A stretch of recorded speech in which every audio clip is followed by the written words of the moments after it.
Welcome into OutKick the show, the NFL edition. I am on the road for this entire week, and I'm actually up in New York City right now. And before we dive into the action that transpired over the course of the NFL weekend, to remind you, we try to do NFL analysis on Tuesdays. We do college football on Monday during football season.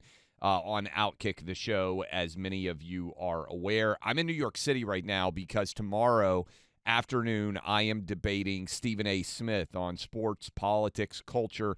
I don't even know what the topics are all going to be. It will stream live. So tomorrow, usually when I'm doing the OutKick show, I will be live with Stephen A. Smith. And so I will make sure we share the link both from my accounts on social media and also from the OutKick accounts. But I think what's really significant about the timing of this debate is we all need to talk more. And I am not going to in any way tiptoe up to my opinions in the wake of what happened to Charlie Kirk and the awful assassination that I believe, based on the evidence, as you are all seeing it come out, was a left-wing hit job. That is, crazy left-wingers decided that they were offended, that they were unable to handle the arguments that Charlie Kirk makes, and they decided to kill him. And there's been a huge celebration on the left, which has, frankly, even surprised me in its scope and significance. But there is a huge, deep, dark, sick, rotten core of the left in this country that believes that not only are words violence, but that using violence to silence words is something that should be encouraged. And I give credit to Stephen A. because he said what every human who cares at all about free speech or, frankly, about this democratic republic says and should say, and it's not complicated. There's nothing that anyone can say that would justify them being killed. At a free speech event, Charlie Kirk allowed anyone to show up and argue with him, prove him that he was wrong, have a real, rational, big discussion with him about any topic under the sun. And that conflict of ideas, that marketplace battle, is frankly, I think, why he connected so well with so many young people. And I don't think we can stop that. I think we have to continue that. And tomorrow, in the debate with Stephen A., under basically on every topic under the sun, I look forward to that. Stephen A. has been right. He's been speaking out. As I said, there's only one side, in my opinion, to this take, and that is no matter whether you have left-wing, right-wing, independent, whatever your thoughts are in the world, you should be able to share them widely. And violence to shut down what someone wants to say, political assassination, is always wrong, no matter what the speaker is saying, period. And a lot of people have failed that. So that is going to be going on tomorrow in New York City. You'll be able to watch it. I'm looking forward to that. Also, on Wednesday, we will debut a brand new OutKick show on FS1, dealing to a large extent during football season with football. It's going to be fun. 6 p.m. Eastern on Wednesdays. You will now be able to see me on FS1 yet again. Obviously, I've been doing Fox Sports now off and on for basically 12 years. And so I've already done a 4-year daily show. A lot of you watched, what do we initially call it? Fox Bet, Let It Ride. And then we moved into Fox Bet Live. And so I don't even think Lock It In. Sorry. Initially, it was I can't even remember now. It was Lock It In initially with Cousin Sal and Todd Furman and Rachel Bonetta for 4 years. Basically, we did that show.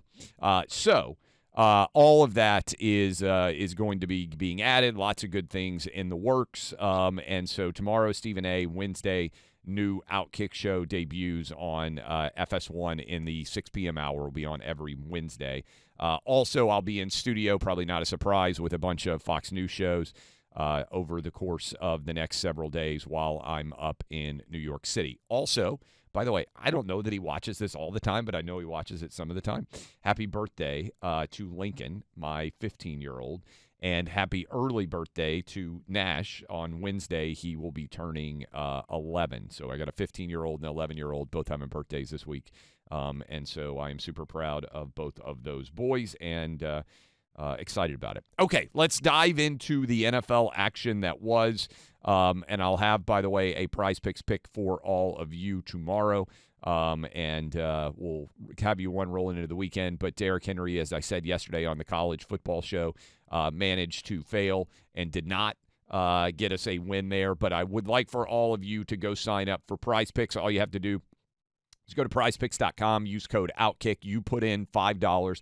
They will give you $50 automatically. If you're feeling left out, you can play in California, Texas, Georgia. You can play all over the place, 40-plus states where you will be able to play. Again, you put in $5 and make your picks. All you have to do is pick more or less on any number of different options out there, and you will get back $50 just in your account to be able to have fun with, and hopefully we'll be able to win. Derrick Henry, not very often this happens, but Derrick Henry actually let us down by not having a big-time performance and getting a touchdown on Sunday's game. But let's dive into the games that we all just watched, and let me give you my big takeaways from the NFL. And I think you have to, frankly, start with the Kansas City Chiefs. Kansas City Chiefs are sitting at 0-2 now. The Eagles went out. They said, hey, it's not a fluke that we won the Super Bowl. We're going to go into Kansas City, and we are going to put you in the 0-2 hole. And they basically dominated this game. And frankly, the Chiefs look like a team that does not have a lot of downfield options for Patrick Mahomes. Mahomes just 187 yards passing, and he had to try to make plays with his legs. He was the leading rusher for the team as well. I know Kelsey had 61 yards receiving, and there's a lot of attention on Kelsey because he's an aging tight end. There's just nobody making big-time plays at the receiver position. And I think for a long time we have expected that any receiver could be plugged in and there was no issue, and that's where the Chiefs, by and large, have tried to save money. I think you're starting to see this catch up with the Kansas City Chiefs on the offensive side of the ball. They're just not explosive. That division, when you look at it, we all know, looking at the Chiefs' schedule, if they lose to the Giants in New York on Sunday night coming up, then I will be hitting the panic button. I will be absolutely running full speed ahead and saying we're in a tough spot as the Chiefs would be at 0-3. Because here's the problem. The Ravens are going to come to town the week after that. They smell blood in the water. I think the Ravens are going to beat the Chiefs. And I think the question now for the Chiefs is, are you going to be 1-3 or are you going to be 0-4 if you find a way to lose that game? I know it's early, and I'm not going to hit there's going to be a lot of histrionic reactions that you see coming out of the opening of the week. I'm taking a breath because we saw this with the Patriots all the time. Remember how the Patriots usually, when they weren't coming out of the gate super strong, they were oftentimes a little bit slow in September. They didn't always have great records. And then as the season went along, they started to hit their stride. Mahomes has been so successful that I wonder whether that is the case that's going on. I also would point out, you go back and look historically at Tom Brady's career. He had basically two windows. He had the first part of his career where he was a Hall of Famer, and then he had the backside of his career where he was a Hall of Famer, and there was actually a big stretch of time where he was not very successful in the earlier part of that era. And I wonder on some level if we are starting to see that stack up and some of those challenges associated with playmakers around him. Remember, being a quarterback, you age out of the first set of wide receivers and skill position players if you're going to have a long tenure and then become eventually the old guy on the team because you can play quarterback for a lot longer period than you can other positions. And so a part of me wonders if we're starting to hit that fallow period of Patrick Mahomes' career. It's not easy, given the parity dynamics of the NFL, to constantly be great. To me, the biggest story by far of the start of the NFL season is the Kansas City Chiefs falling to 0-2 and facing, I think it's fair to say, an absolute must-win game Sunday against the Giants. All right, let's dive into the other big takeaway, and this is not sports-related, meaning on-field related. It is sports-related because it's an injury. But as I'm sitting here with all of you, there is a report at ESPN that Joe Burrow is going to need toe surgery that will sideline him at least 3 months. Burrow got this toe injury in the game against the Jags. The 2-0 start to the season for the Bengals had been optimistic. According to ESPN, foot specialist Dr. Robert Anderson is checking them out, and with him expected to be out for the majority of the season, Jake Browning would take over. A 3-month injury to Joe Burrow is absolutely catastrophic, and unfortunately for the Bengals, this has been the issue that Joe Burrow has faced more than any other. They've had offensive line issues, and the question is, can they keep Joe Burrow upright? Can they keep him healthy? When they can, I think beyond a shadow of a doubt, 4 best quarterbacks, as I've said for some time, Patrick Mahomes, in order, in my opinion, Josh Allen, Lamar Jackson, and Joe Burrow, unquestionably. And I think you can argue right now, if you just are looking at what we are seeing right now, I think you can argue Josh Allen and Lamar Jackson are the 2 best quarterbacks in the NFL. Because Patrick Mahomes, with this cadre of talent around him right now, historically, certainly Mahomes is the best player, but I think you can argue going forward about exactly how to break down that group this season. This season alone, the 2 best quarterbacks are Josh Allen and Lamar Jackson. I would actually have Josh Allen as the best quarterback in the NFL right now. Packers are absolutely rolling.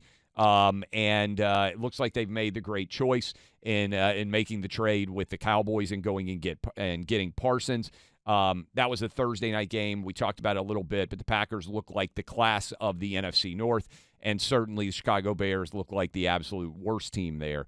The Rams came to town against my Titans. I saw the stat on Cam Ward. He's been sacked 11 times.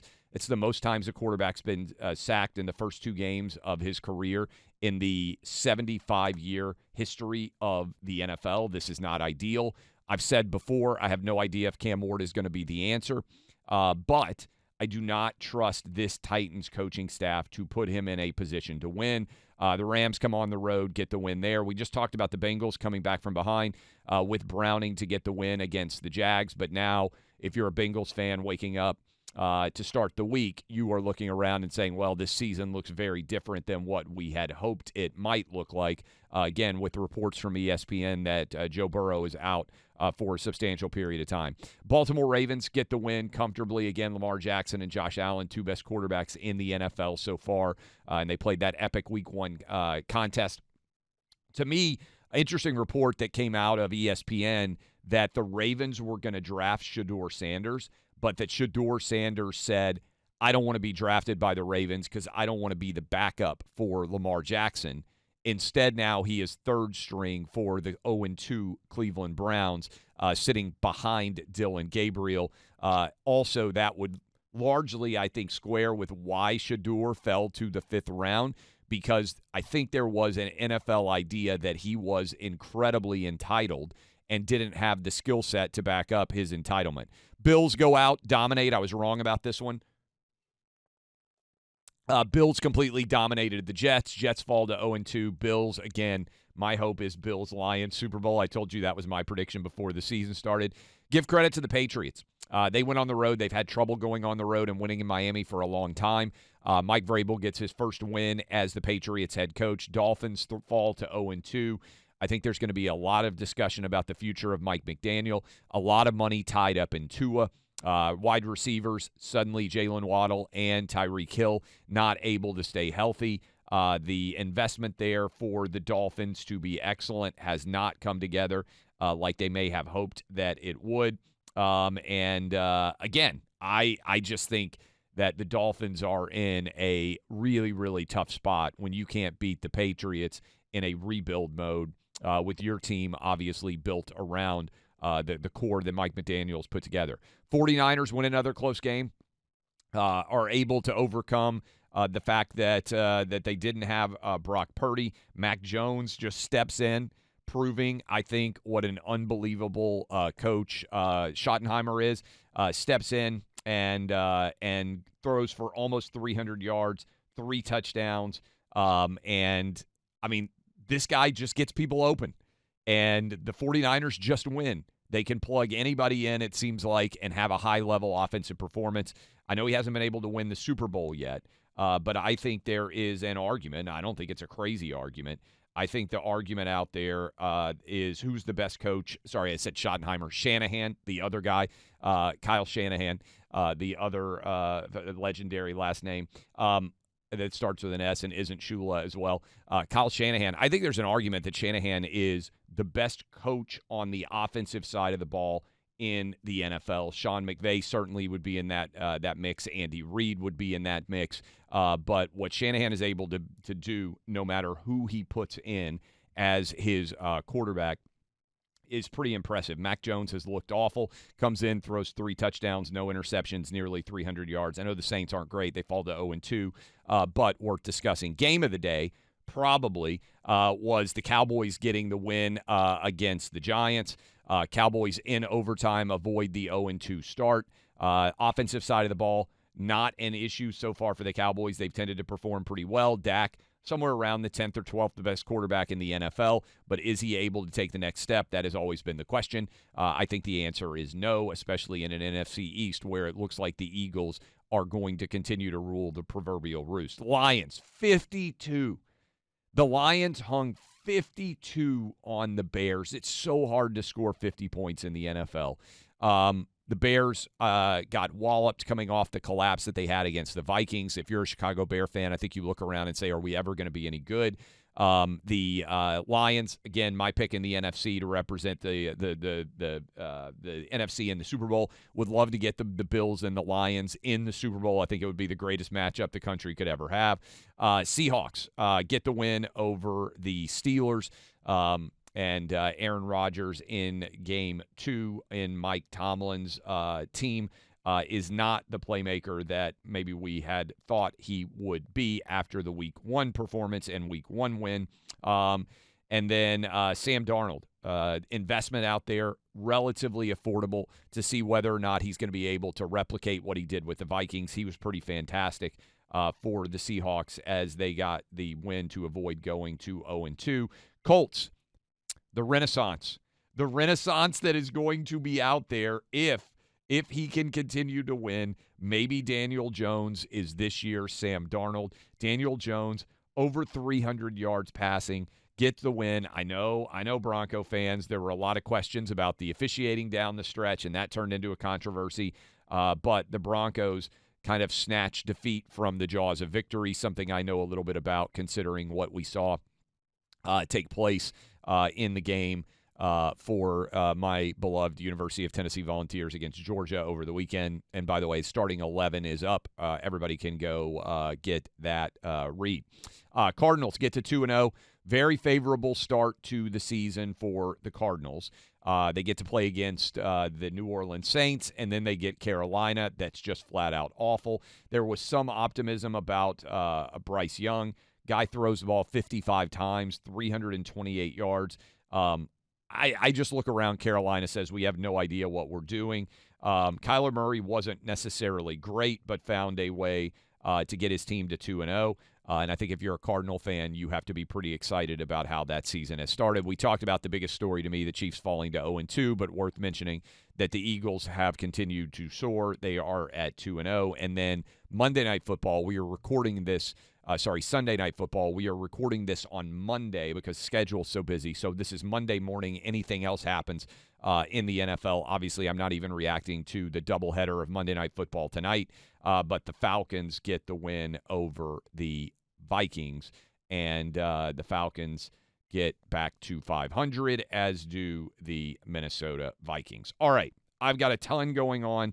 As thank you to everybody out there. Go subscribe to Prize Picks. Use code OutKick. $5 turns into $50. I'll be live Monday, Tuesday, Wednesday in New York City. And then I got to get up to Michigan. I'm all over the place. But I appreciate you guys. Tomorrow, we will have the Stephen A. debate. That should be a lot of fun to watch. And on Wednesday, the OutKick show will debut on FS1 at 6 p.m. Eastern. Yours truly staring directly into the camera as one of my good mentors back in the day, Hope Hines, legendary News Channel 5 anchor, used to say you have to make love to the camera. Well, I'm doing my best. I appreciate all of you. DBAP unless you need to SBAP. I am Clay Travis. I will see you guys. No more OutKick shows for the rest of the week scheduled right now. But again, the big debate against Stephen A., the show on Wednesday, which is an OutKick show, will also air on FS1, as I said. And I'll be doing a ton of in Fox News studio shows. All right.